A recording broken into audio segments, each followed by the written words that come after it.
We need to take another look at the Electoral College map because breaking news, Donald Trump has announced a potential ceasefire between Israel and Iran, which would be a huge foreign policy accomplishment that no other president would have been able to do in modern American history. Make sure to hit the like button and to subscribe if you want more content just like this. Make sure to go in the description down below to support my Minect and GoFundMe page where I'm currently raising money for the channel.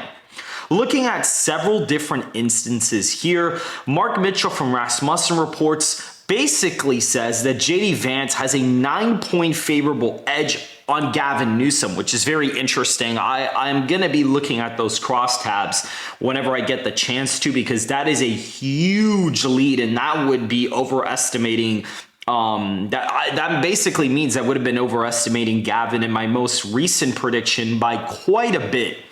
Looking at articles written by Seth Keshel, who's been on the show before and who's been a really good expert on, presidential elections, Vance has a ceiling of 359 electoral votes in 2028, basically going over certain scenarios regarding party registrations and a lot of other stuff. So, it's really interesting to look at all of this. He says, assuming JD Vance is the Republican nominee, you see that generic Democrat in 2028, generic Democratic nominee in this place, being Gavin Newsom, as he has the highest betting odd favorites, continued party registration values from 2024. And so he even says here that he's even factoring in election fraud, which is kind of interesting. And he still has it to where Vance has a ceiling of 359 electoral college votes despite supposed fraud. And looking at all of these shifts from June of 2025, Florida continues to shift to the right in voter registration with a 1.2 million voter registration lead for Republicans statewide, with Miami-Dade even flipping since November of 2024, where Trump won it by 11 points. So the state continues to move in the Republican direction as time goes on, which is a huge groundbreaking development there. Iowa stays roughly about the same. And it really isn't that competitive.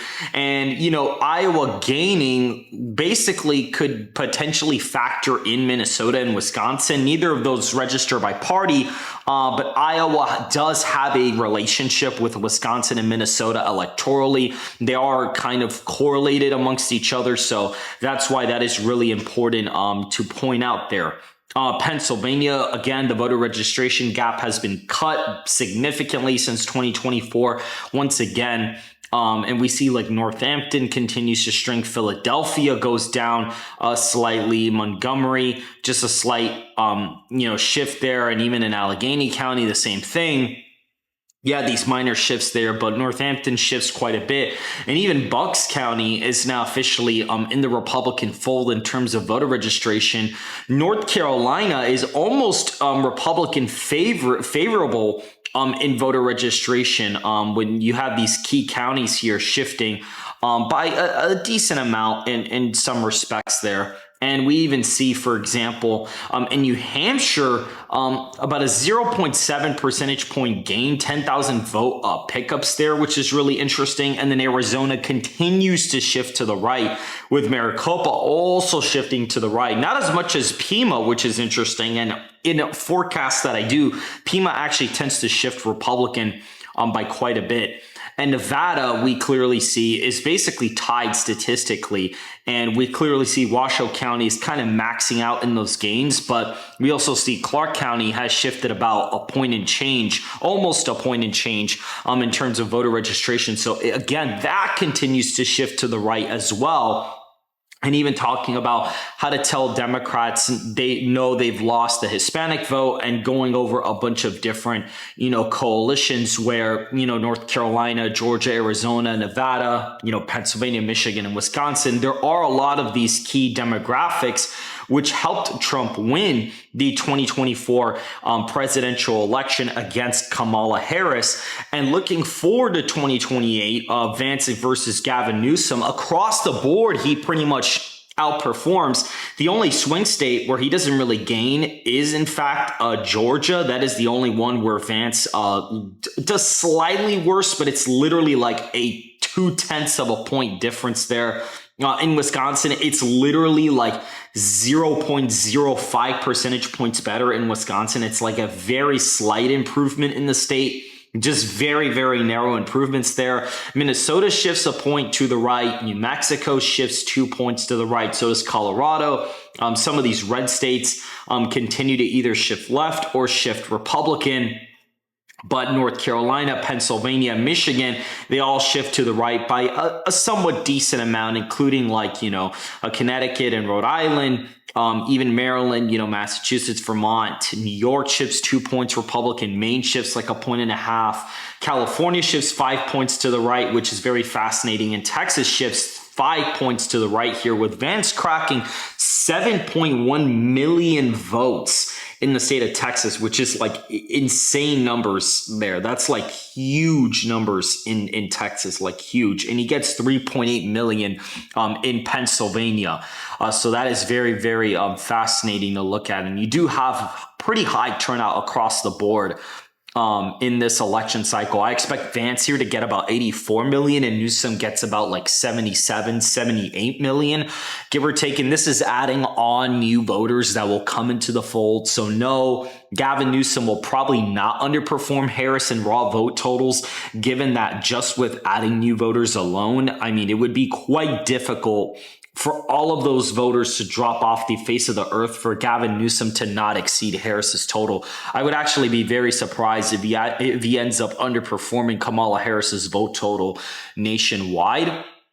But overall, you do end up getting about, give or take, this number here, where Vance ends up winning 312 electoral college votes once again. And looking at the map, per se, you can clearly see that these are all of the safe Republican states. Ohio is now in the safe column, including Nebraska. And we even see Alaska is in that safe column as well. Maine second is not in that safe column. First for Maine, that is safe. California, Oregon, Washington are in that safe column, including Hawaii, as well as DC, Maryland, Massachusetts, and Vermont are also in that safe Democratic column, giving Gavin just 106 likely or safe electoral votes, and then Vance at 218 safe electoral college votes. Copper shortages just went political. Washington's eyeing import tariffs, and the scramble for homegrown supply is on. Prices are brushing $4.85 a pound, while global stockpiles sit at 15-year lows. Enter Giant Mining Corp, advancing the 980-acre Majuba Hill project in mining-ready Nevada. Recent drilling cut a 170-foot zone averaging 0.4% copper, crowned by a 10-foot streak at 4.4%, grades that the majors pay billions for. Independent engineers at ResPec are already modeling the force resource estimate, so Majuba moves while rivals wrestle with the new red tape. Speed wins the super cycle, and they are built for speed. Dig deeper at giantminingcorp.com, on the OTC at BFGFF in the US and BFG in Canada. Continuing the video, Colorado is in the likely Democratic column at just 9.5 points. So you do have a little bit of a shift with Hispanic voters to the right and some with left, some white voters shifting to the left. But overall, it's like a 2-point shift to the right here. Illinois ends up shifting 3 points Democrat or 3 points Republican. So does New York. And we even have, Connecticut and Rhode Island shifting Republican. Given the Catholic vote, I think Vance will perform even better with that demographic, especially given the new peace treaty or ceasefire between Israel and Iran. It cements Trump's legacy as a foreign policy expert as of right now. And so I do think that this is going to carry over electorally at a national level. And we look at the likely Republican states. I mean, really, it's only Arizona that is the only likely Republican state at being about an 8-point win here. And then looking at the lean Republican states, Nevada, Michigan, Pennsylvania, North Carolina, and Georgia all come in as lean Republican, putting Vance at 302 electoral college votes. In Michigan, Trump overperforms by about 1.2%. Pennsylvania, the same thing. It's like about a half point improvement there. North Carolina, 0.9%. And in Nevada, you have like a 2-point shift in his column, which is great. Georgia and Wisconsin are Wisconsin, he actually gains. Georgia is the only battleground state where he kind of ends up narrowly losing some support. Meanwhile, in New Mexico, Minnesota, Virginia, I forgot to add Delaware in the safe column, New Jersey, and Maine at large, as well as Nebraska second. You do have all of these being lean Democratic wins, with New Mexico and Minnesota actually, and Maine actually being likely Democratic wins last time, but they end up shifting in the Republican direction, given Vance's improvement with white voters. In some areas, especially in the Northeast. Somebody like Gavin Newsom would not appeal to the Northeast whatsoever, and he would lose a lot of ground in some states, especially in Connecticut and Rhode Island. New Hampshire is really, really competitive in this one. Again, you do see that Republican voter registration advantage there, but independents in New Hampshire tend to be a lot more liberal. A lot of liberals from Boston, Massachusetts are moving there. So there's kind of a little bit of a dichotomy there, but really Gavin probably holds on narrowly. And then in Wisconsin, J.D. Vance narrowly picks off Wisconsin once again, just like Donald Trump did. And he even gains like 0.1% when you round it off in the state, basically putting it at 0.9% to like about a point win in Wisconsin. So overall, Vance would still get the 312 electoral college votes. I'm still kind of hesitant on giving him another additional state. It looks like New Hampshire by just the raw vote totals, it seems like New Hampshire would be the first one to go for Vance. It seems like it'd be the first one to break off into Vance's column from 2024. Another one that I actually could see possibly breaking off to him next would probably be Maine, just because it ends up being the one that would actually require the least amount of votes to flip in his direction. And so again, raw vote totals are very important when analyzing elections. That's why a lot of people end up getting these wrong. And that's why I even overestimated Donald Trump in the swing states, is because I was looking at all of these, trending models compared to the nation. And, some of those are important to have in terms of like a PVI, but they can be ineffective when you have really big shifts in the electorate and you can miss very important things. But with the new model that I developed, you do have a lot more sophisticated election modeling. And this shows Vance gaining from Trump, but not, by a crazy amount. And we see here, this is polling data that we had conducted in December of 2024, and Vance was ahead of Newsom by about, give or take, 3 points in the national popular vote. And we even see he's winning with white voters. He's winning with Asian/others. Hispanic, Vance is even beating him by 4 points with those. And the black vote, Gavin only starts off with 44%. Which is not great. That's not a great position to be in, which probably means the turnout with that group would probably be sort of low. And we see black and Hispanic voters are about 13% of the electorate. Vance is, winning non-college voters. He's even winning, he's actually even winning voters with a college degree overall, which is like a huge development there. That would be really, really shattering to the coalitions nationwide. That would be a really, really huge development if that was the case. He's winning 18 to 29-year-olds by a pretty considerable amount. And he's winning 30 to 44-year-olds. He's tied amongst 45 to 64-year-olds. And Gavin Newsom is picking off that plus 65 age group. But even Harris did significantly better with that group against Donald Trump, even compared to how Harris is overperforming, even compared to like how Gavin is performing against JD right now. Like, it's a huge difference electorally, like a huge difference.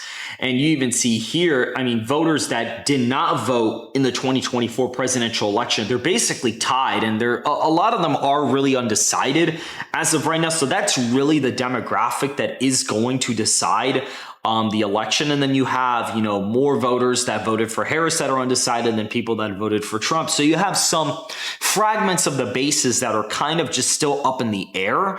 But really, mostly where the election is going to be decided is these, pretty much very undecided voters that didn't vote in 2024 who will be heading into the 2028 election.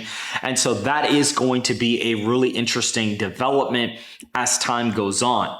If you guys did enjoy this analysis, make sure to hit the like button and to subscribe if you want more content just like this. And I will see you guys in the next video. Make sure to check out the Connect and the GoFundMe in the description down below, and giantminingcorp.com for more deals.